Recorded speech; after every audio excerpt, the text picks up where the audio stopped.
வணக்கம். ஒரு சின்ன சிந்தனை.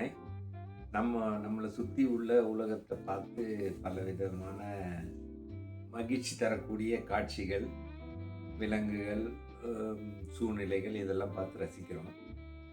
இந்த நேரத்தில் ஒரு சின்ன சிந்தனை மனசில் எழுறது தவிர்க்க முடியல. கொஞ்சம் சிந்திச்சு பார்த்தோம்னா கொஞ்சம் குழப்பமான, மயக்கம் தரக்கூடிய ஒரு சிந்தனை மனசுக்குள்ளே தோணுது.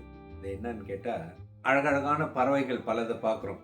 காக்கை, குருவி, மயில், கிளி, கழுகு, பலவிதமான பறவைகளை பார்த்து ரசிக்கிறோம்.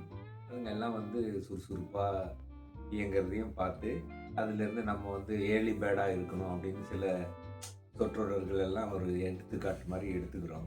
இந்த பறவைகள் இவ்வளோ அழகாக செழுமையாக சுறுசுறுப்பாக இருக்கிறதுக்கு காரணம் என்னன்னு யோசித்து பார்த்தா, அது சாப்பிட்ற ஆயிரக்கணக்கான புழு பூச்சிகள். இந்த உலகம் நியாயமானதாக தான் இயங்குதா அப்படின்றத நம்ம சிந்திச்சு பார்த்தா ஒரு விதமான பிரமிப்பு உண்டாகும். ஆயிரக்கணக்கான லட்சக்கணக்கான புழு பூச்சிகள் இந்த பூமியில் தோன்றி தங்கள் இனத்தை பெருக்கி வாழ முயற்சி செஞ்சு இருக்கும்போது, அதை சாப்பிட்டு தங்கள் இனத்தை முயற்சி செய்யறதுக்கு இந்த பறவைகளும் விலங்குகளும் முயற்சி செய்யறத பார்க்கும்போது நமக்கு என்ன தோணுது?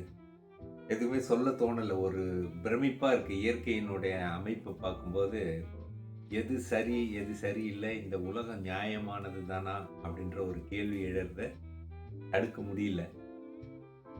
தொடர்ந்து சிந்திப்போம். இது எங்கே போய் முடியுதுன்னு பார்ப்போம். நன்றி.